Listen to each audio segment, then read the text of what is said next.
Welcome to V news Telangana. ముందుగా headlines.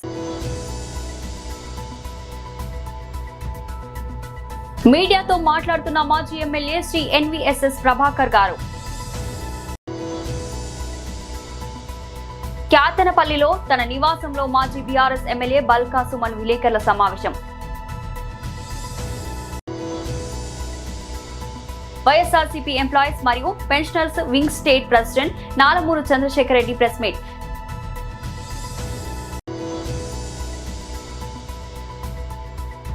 Sri Lanka తీరంలో Iran యుద్ధ నౌకపై దాడి. మీడియాతో మాట్లాడుతున్న మాజీ ఎమ్మెల్యే శ్రీ ఎన్విఎస్ఎస్ ప్రభాకర్ గారు. అందరికీ ప్రణామాలు. ఒక ప్రధానమైనటువంటి అంశాన్ని ప్రస్తావించాలని చెప్పని అనుకుంటున్నాను. రాష్ట్రంలో కాంగ్రెస్ ప్రభుత్వం ఏర్పడి 2 సంవత్సరాలు పూర్తయింది. అలాగే రేవంత్ రెడ్డి ముఖ్యమంత్రిగా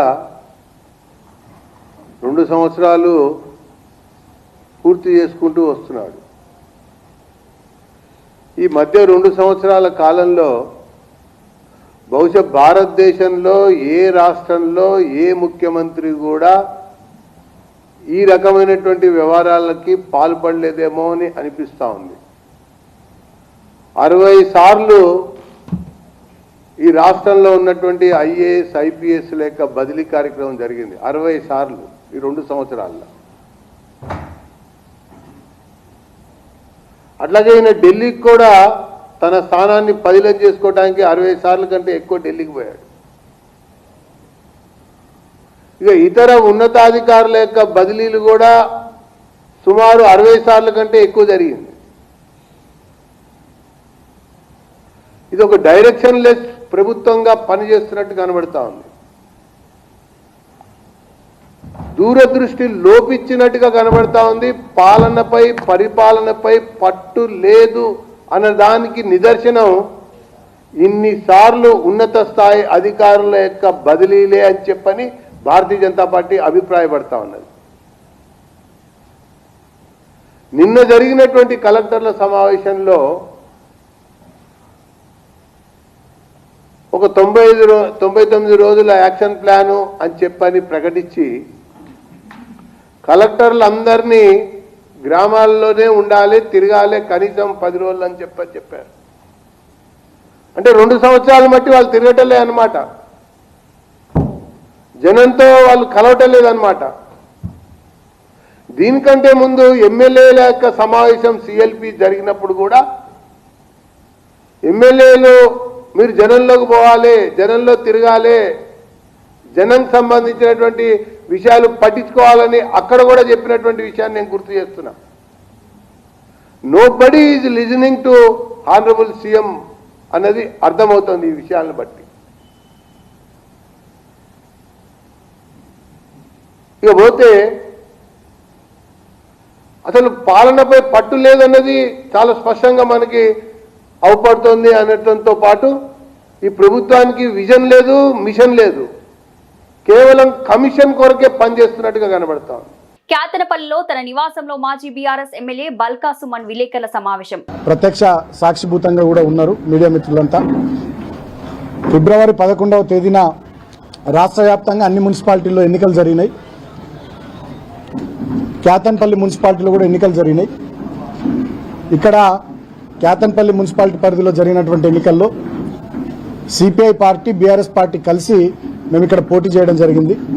15 వార్డుల్లో మేము బీఆర్ఎస్, 7 వార్డుల్లో సిపిఐ కలిసి మేము పోటీ చేసినాం. అయితే 22 వార్డులకు గాను 14 వార్డుల్లో మాకు స్పష్టమైనటువంటి తీర్పును క్యాతనపల్లి మున్సిపాలిటీ ప్రజలు ఇవ్వడం జరిగింది. కేవలం 7 వార్డులు మాత్రమే ఈ మున్సిపాలిటీ పరిధిలో కాంగ్రెస్ పార్టీకి అవకాశం ఇచ్చింది 13వ తేదీ నాడు వచ్చిన ఫలితాలు. అయితే దాని తదనంతరం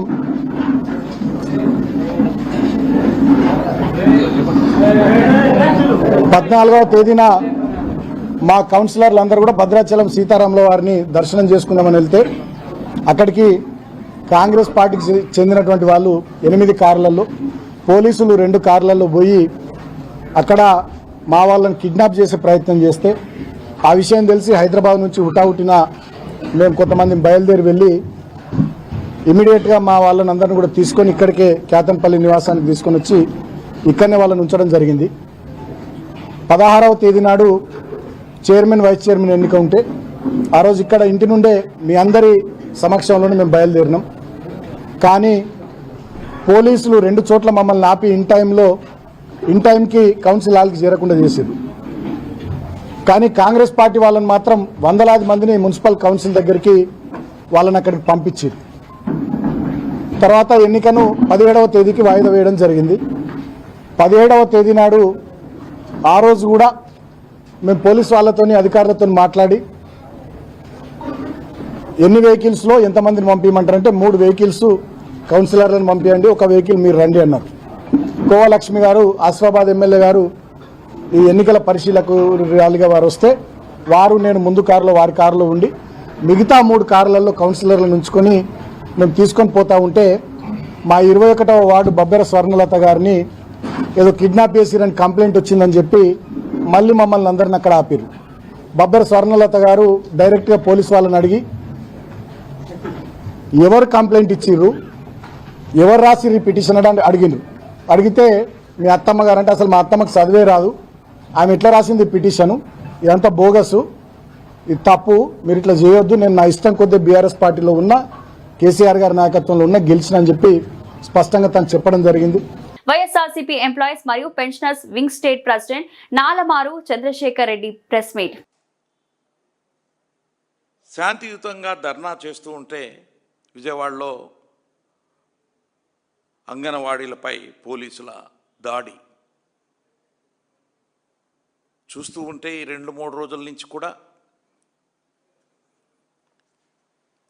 అతి దారుణంగా పోలీసులు ఈ అంగన్వాడీ కార్యకర్తల మీద జులుం చూపిస్తూ ఉన్నారు. అసలుకి విషయం ఏంటంటే ఇదే చంద్రబాబు నాయుడు గారు మరి ఎన్నికల హామీలో భాగంగా ఇచ్చినటువంటి హామీ నిలబెట్టుకోలేదని చెప్పేసి అడిగితే తప్ప అని చెప్పేసి కూడా నేను ఈ సందర్భంగా క్వశ్చన్ చేస్తూ ఉన్నా. పర్టికులర్లీ మరి అంగన్వాడీ వర్కర్లు, హెల్పర్లు ప్రభుత్వము ఎన్నికల సమయంలో ఇచ్చినటువంటి హామీ దాదాపుగా 2 సంవత్సరములు కావస్తూ ఉంది. మరి మీరు చెప్పిన ఏ ఒక్క వాగ్దానం కూడా నెరవేర్చలేదు. మేమంతా కూడా విజయవాడలోని ధర్నా చౌక్లో చలో విజయవాడ కార్యక్రమాన్ని నిర్వహిస్తామని చెప్పినప్పుడు కొంతమంది మినిస్టర్లతో వాళ్ళ యొక్క డిమాండ్స్ ఏవైతే ఉన్నాయో అవన్నీ కూడా మేము సుముఖంగా ఉన్నాం, చేస్తామన్నట్టుగా 2-3 రోజుల ముందు ఒక నాటకీయ పక్కిలో వాళ్ళని తప్పుదోవ పట్టించే విధంగా మాట్లాడడం జరిగింది. అయితే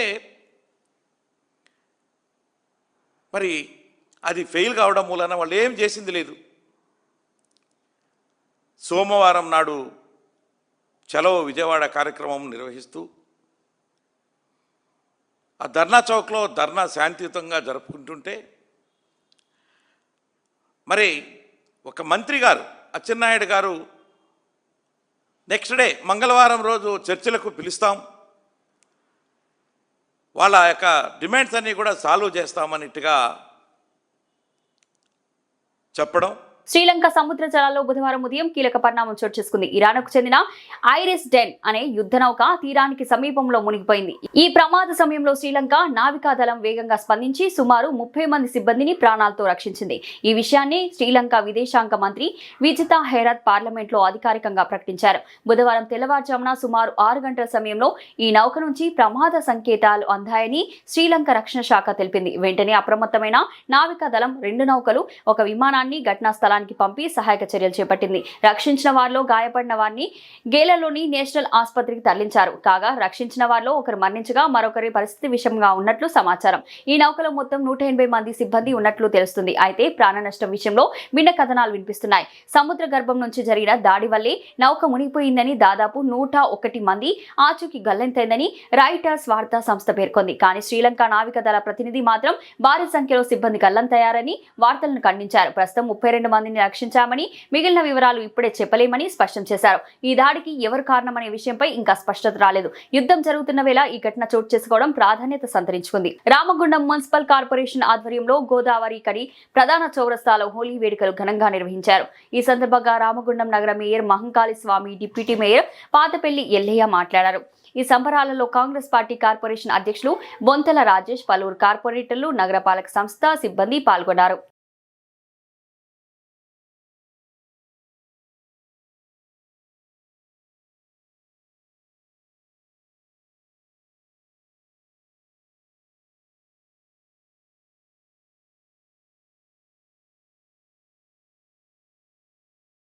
రామగుండం పారిశ్రామిక ప్రాంత ప్రజలందరికీ కూడా హోలీ శుభాకాంక్షలు తెలియజేస్తూ ఉన్నాం.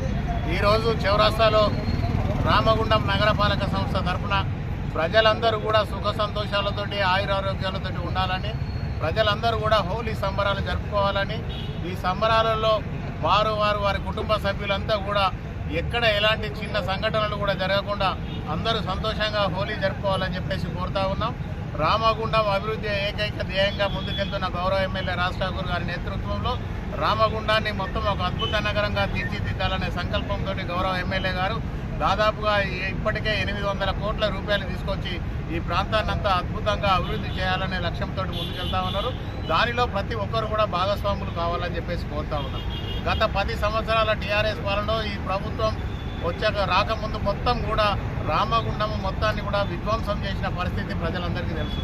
గత 2 సంవత్సరాల నుంచి కాంగ్రెస్ పార్టీ నాయకులు, కార్యకర్తలందరూ కూడా నిత్యం ప్రజల పక్షాన ఉండాలి, ప్రజల కోసమే ప్రజలకు సేవ చేయాలి, ప్రజా సమస్యలే పరిష్కారం చేయంగా ఎక్కడికక్కడ ముందుకెళ్తున్న తరుణాన్ని ప్రజలందరూ కూడా గమనిస్తూ ఉన్నారు. దానిలో భాగంగానే ఈరోజు మళ్ళీ గౌరవ ఎమ్మెల్యే గారు ఈ ప్రాంత అభివృద్ధి కోసం మళ్ళీ నిన్నగాక ఉన్న 200 కోట్ల రూపాయలు గౌరవ ముఖ్యమంత్రి శ్రీధర్ బాబు గారితో మాట్లాడి తీసుకురావడం జరిగింది. ప్రతి ప్రాంతం కూడా అభివృద్ధి చేసే దిశగా ముందుకెళ్తా ఉన్నాం. గౌరవ కార్పొరేటర్ సోదరులందరికీ కూడా విన్నవిస్తూ ఉన్నాం. అనుకున్న దానికన్నా ఎక్కువగా నిధులు రామగుండం మున్సిపల్ కార్పొరేషన్కు ఎమ్మెల్యే రాజ్ ఠాకూర్ గారు తీసుకురావడం జరిగింది. 2 సంవత్సరాల కాలం పూర్తయ్యే లోపల రామగుండాన్ని ఒక అందమైన నగరంగా తీర్చిదిద్దేందుకు ప్రతి కార్పొరేటర్ కూడా అధికారులు, ప్రజాప్రతినిధులు అందరితోటి కలిసి ఈ ప్రాంతం అంతా కూడా అందంగా తయారయ్యేందుకు ప్రతి కార్యకర్తతోటి ప్రజలతోటి మమేకమై ముందుకు వెళ్ళాలని చెప్పేసి కోరుతా ఉన్నాం. ప్రజలు ఏం కావాలని కోరుకుంటా ఉన్నారో వాళ్ళకు అనుగుణంగా, వారి ఆశయాలకు అనుగుణంగా ప్రజా ఎజెండానే కాంగ్రెస్ పార్టీ ఎజెండాగా తీసుకెళ్ళి తప్పకుండా ప్రజల అవసరాలు తీర్చేందుకు మాత్రమే ఒక నీతి నిజాయితీతోటి పనిచేయాలని, గౌరవ ఎమ్మెల్యే గారి ఆశయం ఏదైతే ఉన్నదో రామగుండం మొత్తం కూడా కరప్షన్ ఫ్రీగా చేయాలనే ఆలోచన ఏదైతే ఉన్నదో దానిలో ప్రతి ఒక్కరు కూడా భాగస్వాములు కావాలని చెప్పేసి కోరుతా ఉన్నాం. మాదిగ ఉద్యోగస్తుల పేరు మీదే ఈ నెల 6వ తేదీన సీఎం రేవంత్ రెడ్డికి జరగబోయే సన్మాన కార్యక్రమానికి పద్మశ్రీ మందకృష్ణ మాదిగకు ఎంఆర్పీఎస్ ఉద్యమానికి ఎటువంటి సంబంధం లేదని మాదిగ స్టూడెంట్ ఫెడరేషన్ జాతీయ అధ్యక్షుడు చిప్పలపల్లి సోమశేఖర్ మాదిగ తెలిపారు. ఓయూలోని ఆర్ట్స్ కళాశాల వద్ద మాట్లాడుతూ మందకృష్ణ మాదిగ అనుమతితో జరుగుతున్న కార్యక్రమం కాదన్నారు. మాదిగ ఎంప్లాయీస్ ఫెడరేషన్ తీసుకున్న నిర్ణయం కాదని, కొందరు స్వార్థపరులు తమపై జరుగుతున్న ఏసీబీ దాడుల నుంచి తప్పించుకోవడానికి తీసుకున్న స్వార్థపూరిత కార్యక్రమం అని అన్నారు. ఎస్సీ వర్గీకరణ అనేది ఏ ప్రభుత్వం దయతోనూ వచ్చింది కాదన్నారు. మందకృష్ణ మాదిగ నేతృత్వంలో 30 ఏళ్లుగా ఎంఆర్పీఎస్ ఎన్నో అలుపెరగని పోరాటాలు చేసి వర్గీకరణను సాధించుకుందని పేర్కొన్నారు. రేవంత్ రెడ్డి గారికి ఈ నెల 6వ తేదీన జరగబోయే సన్మాన కార్యక్రమానికి పద్మశ్రీ మందకృష్ణ మాదిగ గారికి కానీ, ఎంఆర్పీఎస్ ఉద్యమానికి కానీ ఎట్లాంటి సంబంధం లేదు. ఇది మందకృష్ణ మాదిగ గారి అనుమతితోటో, మందకృష్ణ మాదిగ గారికి సమాచారం ఇచ్చో జరుగుతున్నటువంటి కార్యక్రమం కాదు అని చెప్పి ఈ సందర్భంగా మాదిగ స్టూడెంట్ ఫెడరేషన్గా మేము స్పష్టం చేస్తున్నాం. ఇది మాదిగ ఎంప్లాయీస్ ఫెడరేషన్ ఎంఈఎఫ్ తీసుకున్నటువంటి నిర్ణయం కాదు. కొంతమంది స్వార్థపరులు వాళ్ళ ప్రయోజనాల కోసం, వాళ్లకు పైన జరుగుతున్నటువంటి ఏసీపీ రైడ్ల నుంచి తప్పించుకోవడం కోసం తీసుకున్నటువంటి ఒక స్వార్థపూరితమైన కార్యక్రమము. ఎందుకంటే వర్గీకరణ అనేది ఎవరి దయాదాక్షణ్యాలతోటో ప్రభుత్వాల దయాదాక్షణ్యాలతోటో వచ్చినటువంటిది కాదు. గౌరవ శ్రీ మందకృష్ణ మాదిగ గారి నేతృత్వంలో 3 దశాబ్దాలకు పైగా అనేక త్యాగాలకు వెనుకాడకుండా ప్రాణదానాలు చేసి లాఠీ దెబ్బలు తిని జైలు జీవితాలు గడిపి కుటుంబాలను వదిలేసి జాతి భవిష్యత్తు కోసము మాదిగ జాతి భాగస్వామ్యంతో మందకృష్ణ మాదిగ గారి నేతృత్వంలో పోరాటంతో సాధించుకున్నటువంటిది ఎస్సీ రిజర్వేషన్ల వర్గీకరణ. అట్లాంటి వర్గీకరణ అనే పదం మందకృష్ణ మాదిగ గారి పేరు లేకుండా, మందకృష్ణ మాదిగ గారికి సమాచారం లేకుండా ఈ దేశంలో మనం ఊహించలేము. కానీ కొంతమంది ద్రోహులు ఇవాళ వర్గీకరణ ఇచ్చిండు ముఖ్యమంత్రి అని వాళ్ళ ప్రయోజనాల రీత్యా సన్మాన కార్యక్రమము అని చెప్పి ఇవాళ కార్యక్రమం తీసుకున్నాడు. అది మాదిగ జాతికి ఎంఆర్పిఎస్ ఉద్యమానికి చాలా స్పష్టంగా వ్యతిరేక కార్యక్రమం అని ఈ సందర్భంగా మేము తెలియజేస్తున్నాం. మొన్నటికి మొన్న 1వ తారీఖు మాదిగ అమరవీరుల దినోత్సవంని జరుపుకున్నాం. మనము ఈ వర్గీకరణ ఉద్యమంలో అసూలు బాసిన మాదిగ అమరవీరుల గురించి ఏనాడు ఒక్కనాడు కూడా ఒక దండేసి, మొన్న 1వ తారీఖు దండేసి కార్యక్రమం చేయని వాళ్ళు వీళ్ళు, ఏనాడు వాళ్ళని స్మరించుకున్నటువంటి వాళ్ళు వీళ్ళు ఇలా వర్గీకరణ పేరు మీద సన్మాన కార్యక్రమం చేయడం అంటే అది చాలా స్పష్టంగా వాళ్ళ ప్రయోజనాల రీత్యా వాళ్ళు బానిసత్వం చేస్తూ తీసుకున్నటువంటి నిర్ణయము. ఉద్యోగుల పేరు మీద రేపు 6వ తారీఖు శిల్పకళా వేదికలో గౌరవ ముఖ్యమంత్రి రేవంత్ రెడ్డి గారికి కృతజ్ఞత సభ పేరుతోని పెడుతున్నటువంటి సభకి ఎంఆర్పిఎస్ కానీ మందకృష్ణ మాదిగ గారి నాయకత్వాన్ని కానీ ఎలాంటి సంబంధం లేదని సందర్భంగా తెలియజేస్తున్నాం. ప్రధానంగా ఈ రేవంత్ రెడ్డి ప్రభుత్వం వచ్చిన తర్వాత ప్రొఫెసర్ కాసిం అనేటోడు ఈరోజు కుట్ర చేస్తున్నాడు, ఉద్యమాన్ని చీల్చడానికి కుట్ర పన్నింది. కాబట్టి ఖచ్చితంగా స్వార్థపరుణ్ణి, ఆ వెన్నుపట్టుదారుణ్ణి తెలంగాణ రాష్ట్రంలో ఉన్నటువంటి ప్రజలు కావచ్చు, అదేవిధంగా ఆంధ్ర ప్రాంతంలో ఉన్న ప్రజలు, ప్రజాస్వామికవాదులు, మేధావులు కావచ్చు, ఈ కాసిం అనేటోన్ని కనిపెట్టాలని కూడా, అతను చేసిన ద్రోహాన్ని కూడా మీరు గుర్తించాలని కూడా ఈ సందర్భంగా నేను తెలియజేస్తున్నా. దేనికి? ఎస్సీ రిజర్వేషన్ల వర్గీకరణ కోసం మందకృష్ణ మాదిగ గారి నాయకత్వంలో గత 30 సంవత్సరాలుగా చాలామంది కొంతమంది అమరవీరులు అయ్యారు. నిన్నగాక మొన్ననే మేము అమరవీరుల దినోత్సవం చేసినాం మార్చి 1వ తారీఖు రోజు. మరి కాసిం ఏనైనా మాదిగ అమరవీరులకు నివాళులను అర్పించినవా?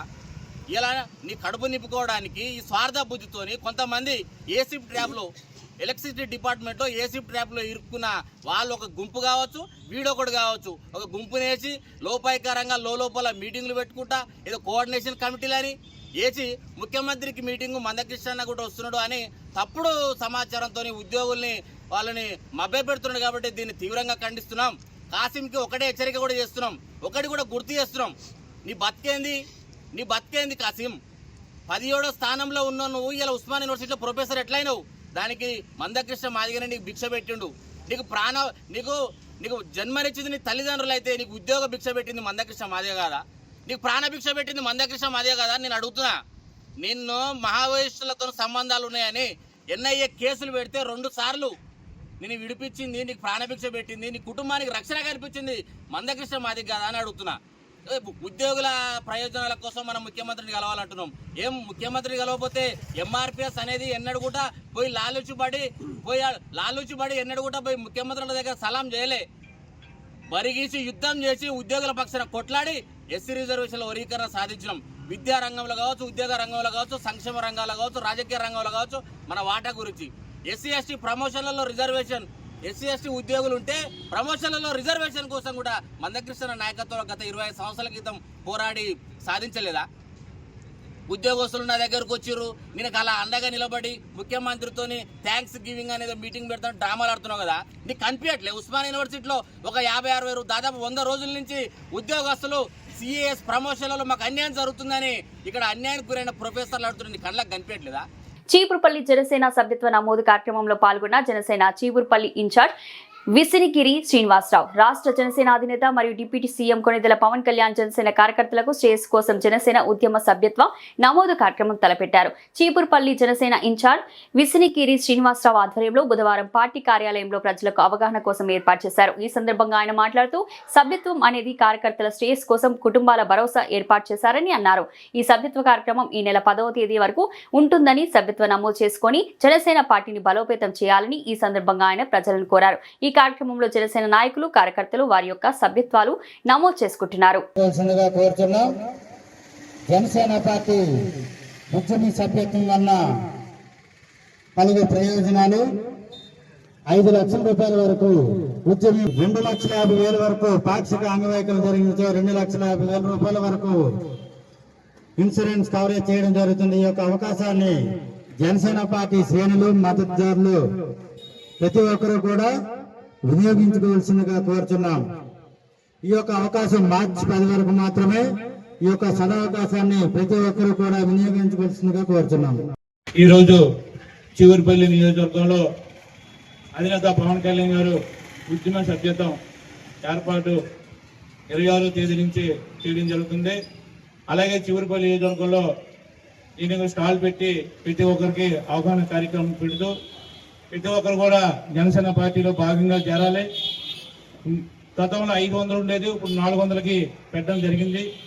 ఇన్సూరెన్సే కాకుండా ప్రతి ఒక్కరు కూడా ఈ 400 కూడా ఒక సాయం చేసేటట్టు ఉండాలి ప్రతి ఒక్కరు కూడా. ఎందుకంటే శివరాత్రి రోజు పవన్ కళ్యాణ్ గారు 2 కోట్ల రూపాయలు పేదవాళ్ళ కోసం సాయం చేశారు. అలాగే మనలో ఒక వంతుగా ప్రతి ఒక్కరు కూడా 400 రూపాయలు ఇస్తే ఆ డబ్బులు అనేది పేదవాడు ఎవరికైనా ఇన్సూరెన్స్ గా ఎవరికైనా యాక్సిడెంట్ అయితే 2,50,000, అలాగే అవయవాలు ఏమైనా ఇవైతే దానికి కూడా ఇవ్వడం జరుగుతుంది. యాక్సిడెంట్లకే డబ్బులు ఇస్తాను, అలాగే చచ్చిపోయిన డబ్బులు రావడం జరుగుతుంది. ఎత్తకైనా 5 లక్షలు వస్తుంది. ప్రతి ఒక్కరు కూడా దానికోసమే కాకుండా మంచి హృదయంతో 400 రూపాయలు ఇంకొకరికి మనం సాయం చేసే విధంగా ఈరోజు పవన్ కళ్యాణ్ గారు చెప్పారు. ప్రతి ఒక్కరు కూడా జనసేన పార్టీలో అందరూ కలిసి కుటుంబంతో ఉండాలి, కుటుంబ సాయంగా 400 రూపాయలు సాయం చేయాలనే భావంతో ఈరోజు పెట్టడం జరిగింది. దీంట్లో ప్రతి ఒక్కరు పాల్గొని ప్రతి ఒక్కరు కూడా సభ్యత్వాలు చేసుకుంటారనేసి పవన్ కళ్యాణ్ ఇచ్చిన ఆదేశాలు మేము అందరం కూడా పాటిస్తామని చెప్పి జనసేన పార్టీ తెలియజేస్తున్నాం. బులెటిన్ ముగించే ముందు హెడ్లైన్స్ మరోసారి. మీడియాతో మాట్లాడుతున్న మాజీ ఎమ్మెల్యే శ్రీ ఎన్వీఎస్ఎస్ ప్రభాకర్ గారు. క్యాతనపల్లిలో తన నివాసంలో మాజీ బీఆర్ఎస్ ఎమ్మెల్యే బల్కా సుమన్ విలేకరుల సమావేశం. వైఎస్ఆర్సీపీ ఎంప్లాయీస్ మరియు pensioners wing state president Nalamuru Chandrasekhar Reddy press meet.